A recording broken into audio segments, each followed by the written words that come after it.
So let me just say that the Ministry of Science and Technology deserve all of our commendation also for this visionary idea of a technology innovation expo.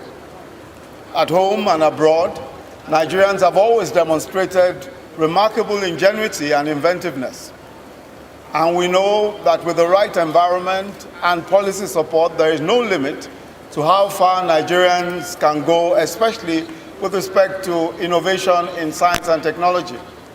Equally worthy of note is the fact that Nigeria is a land hungry for innovation. Every challenge that we face in terms of security, infrastructure deficit, financial inclusion, and so on, is a natural laboratory for the manifestation of groundbreaking, homegrown innovation.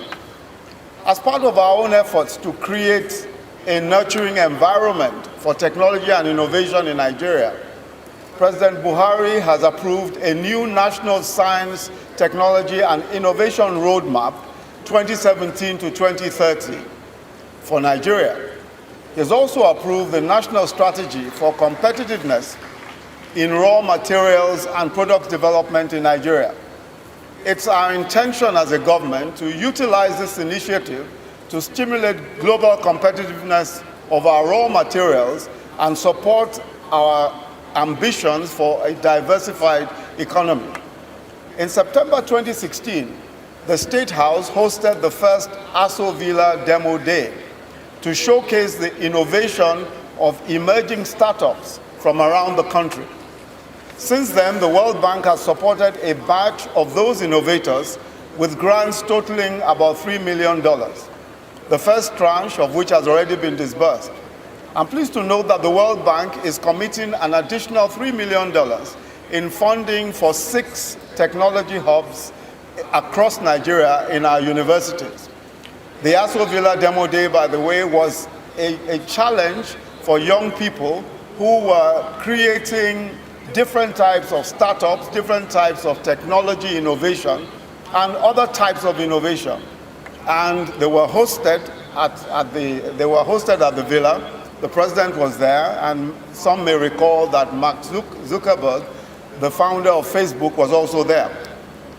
In addition, the federal government plans to strengthen the technology and innovation ecosystem by supporting the development of new innovation hubs in partnership with the private sector. And this is well on course. We have recently concluded a competitive selection process for the private sector entities that will implement and manage the hubs.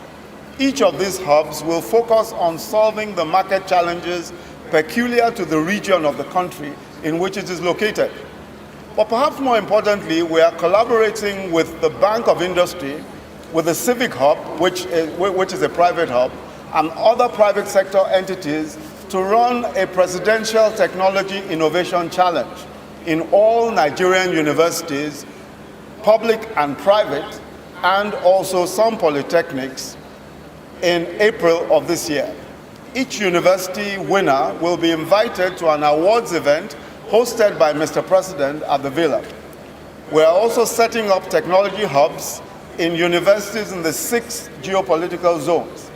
And I think it's important also, as we do this, to celebrate the creativity and innovation of many of our young Nigerians who are doing incredible things in science and in technology, and especially in technology. Many are writing incredible software, many are doing very creative applications in various aspects of enterprise. And we must commend the excellent work that they're doing. Again, I must say that we must celebrate also the innovation and creativity of the Nigerian military. The Nigerian Air Force has shown us what is possible where there is a drive to innovate. Only recently, the Nigerian Air Force launched its very advanced unmanned aerial vehicles, UAVs. And these vehicles, they have shown as perhaps some of the most creative in the world. These are cutting-edge unmanned aerial vehicles, and they've just been recently launched, as we know.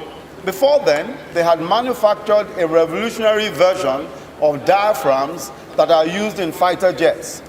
They are now in the process of commercializing the product, and we're told that several different countries of the world have already expressed an interest in buying these diaphragms from the Nigerian Air Force.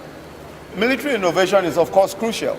Indeed, the most transformational technologies the world has ever seen were actually military in origin. The internet is probably the best known example of the ways by which military innovation, when taken seriously and commercialized, can actually transform technology, science and technology. Most recently, on February the 2nd, 2016, President Buhari signed a presidential executive order and this administration's 5th executive order for the planning and execution of projects and programs, especially in the area of science, engineering, and technology. Programs that have science, engineering, and technology components now have a special executive order. The Presidential Monitoring and Evaluation Council, under the chairmanship of the President, will ensure the faithful implementation of this executive order. The important thing about this executive order is that it says now that wherever there is local talent in science, technology, or innovation, we cannot get that talent from abroad. So if we are procuring any types of engineering services, technology services, or science services, so long as there's local talent, it is the local talent that must be patronized, and we must not import or pay for foreign talent.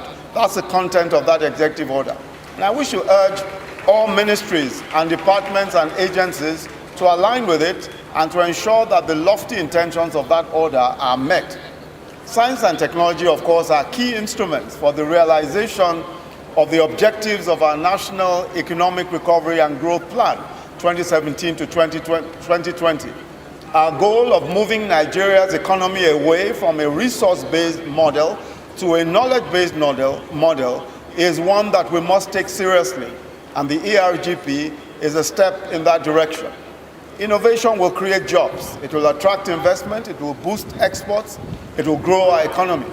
This is apart from the positive impact that it will have on our image and perception around the world, and of course, on our ability to project our soft power on the international stage. Ladies and gentlemen, we are confident that as a government, especially one that has science and technology as a major pillar of its development efforts, that we are prepared to build a much better future, and that we will continue also to encourage the Federal Ministry of Science and Technology to play the very important role that is playing at the moment in advancing the frontiers of Nigerian technology. As contained in Executive Order 5, we will also establish centers for acquisition of technology in each of the 6 geopolitical zones of the country. We will provide intervention funds that will strengthen research and development through training programs and partnerships in Nigerian universities and polytechnics, technical schools, and trade centers. Our goal is to develop a self-confident nation, one that is able to quickly identify and take advantage of emerging opportunities in a rapidly changing and rapidly evolving world. The private sector, of course, has an important role to play in nurturing innovation in Nigeria by directly investing in and by supporting our universities, our research institutions, and of course our polytechnics and other centers of learning. Commendation must go especially to the Nigerian Liquefied Natural Gas Limited, NLNG, as a prime example of a company that supports innovation through its annual Nigeria Prize for Science and Technology in collaboration with some of our universities. We must also commend Airtel and Sahara Energy for their support for the Aso Villa Demo Day and other creative endeavors that they have supported. Let me congratulate our young scientists who have emerged as the best in the 774 local government areas of the country. I commend your creativity and your competitive spirit.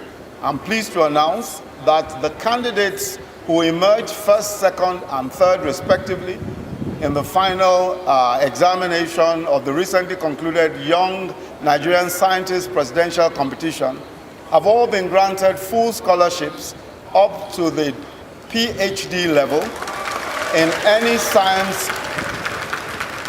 science-related discipline of their choice in any of our universities. The future of Nigeria belongs to our young people.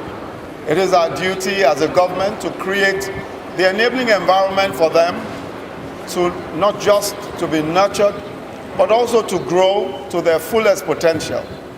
Much of what needs to be done, especially in the areas of oil and solid minerals or land, are the resources that we have. But we know that the most important areas for us, the most important issues for us today are in developing a knowledge-based economy. And it's that knowledge-based economy that will launch us into our next level as a nation and to our next level even as a continent. And that human capital that is required is embodied in our youth. Tens of millions of incredibly talented men and women constantly pushing and striving towards greatness. And we will not let them down. We will harness their energy and their talents and make Nigeria stand out for its science and technology. I'm confident that working together in pursuit of a common purpose, we shall succeed. It is on this note, therefore, that I again commend the Ministry of Science and Technology and all of those who have collaborated in bringing about this very important Innovation and Technology Day. And I hereby declare the 2018 Technology and Innovation Expo formally opened. Thank you, and God bless you.